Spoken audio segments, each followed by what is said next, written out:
Great teaching and high-quality assessment are at the heart of every BTEC Nationals course, and we're here to help you understand the standard and assess with confidence.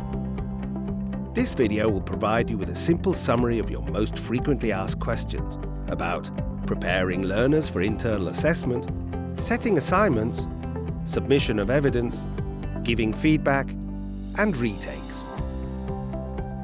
During teaching and learning, you decide what feedback and support your learners need to understand the content and develop the skills and behaviors to succeed on their course. While you're preparing your learners to take their assignment, your feedback could include identifying areas for learner progression, including stretch and challenge, explaining clearly how BTEC assessment works, setting dry run or mock tasks and scenarios, and feedback on how to improve. Once teaching is complete and you've set the deadline for submitting the assignment, your learners must work independently.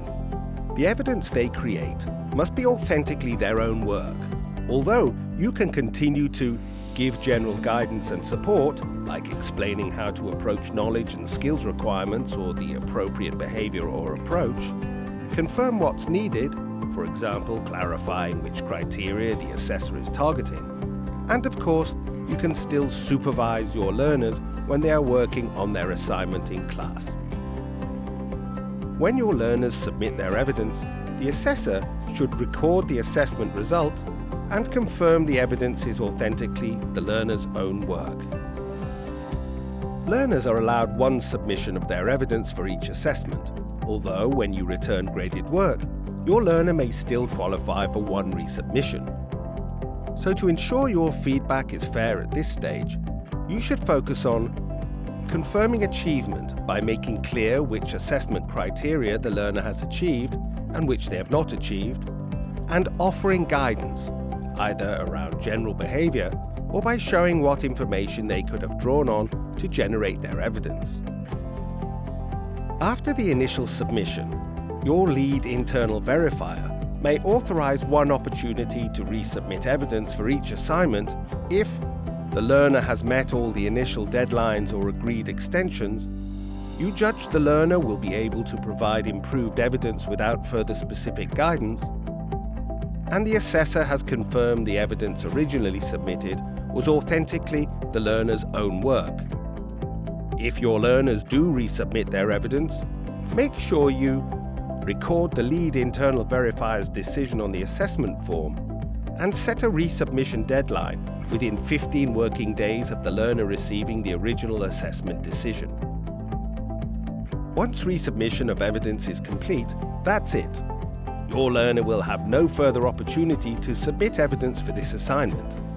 This means you can give as much feedback on the completed assessment as your learner needs to support their understanding, development, and progression on their BTEC course.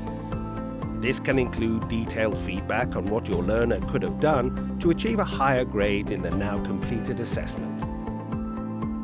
If your learner has not achieved a pass grade or above after a resubmission, then one retake is available if your learner has met all the conditions for resubmission of evidence and the lead internal verifier believes it is appropriate and fair to do so.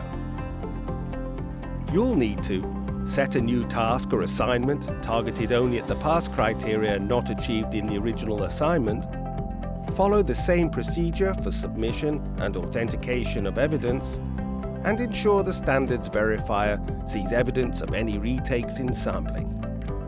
After the retake is complete, no further submissions or retakes are allowed.